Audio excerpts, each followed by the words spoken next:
بہت سارے کاروباری امیدیں مجھے دیکھ رہے ہوں گے. ہر بندہ کام کر کے ہمیں کما کر دے ضروری نہیں ہوتا. بعض اوقات میں اور آپ کسی کے نصیب سے کما رہے ہوتے ہیں. اگر اللہ نے وسعت دی ہے نا تو ایسے کچھ معذور ڈسیبل اور جو پورا کام نہیں کر سکتے، لیکن آپ کو پتا ہے اگر میں نے نکالا تو کہیں اور جاب نہیں ملنی اس کو، تو اس کو چلائیں. مثال کے طور پہ آپ کے پاس 10 12 15 افراد کام کرتے ہیں یا اس سے زیادہ کرتے ہیں، آپ اس کا ایک ریشیو بنا لیں کہ ہر 10 میں ایک بندہ میں ایسا ساتھ رکھ لوں گا کہ جو بیچارہ ڈسیبل ہوگا، جس کے ساتھ کچھ مسائل ہوں گے، وہ میرا 15% کام کرے گا، بس فون سن لے گا، بس تھوڑا بہت کام کر لے گا، تنخواہ پوری دوں گا، وہ 10 پہ کھپ جائے گا.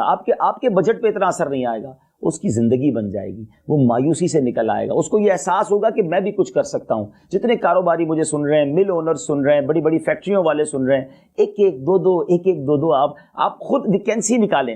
چل کر نہیں آئے گا آپ کے پاس، آپ تلاش کریں. یہ نعمت ہوتی ہے رب کی، یاد رکھیے گا. یہ وہ دعائیں ہیں، یہ وہ کیفیات ہیں جب دل سے انسان کی دعا نکلتی ہے نا، اور آپ کے روزگار میں کسی ایسے بندے کا روزگار شامل ہو جاتا ہے تو کیا معلوم آپ کے روزگار کو کتنے پر لگ جائیں گے، ہمارے کتنے کفارے ادا ہو جائیں گے.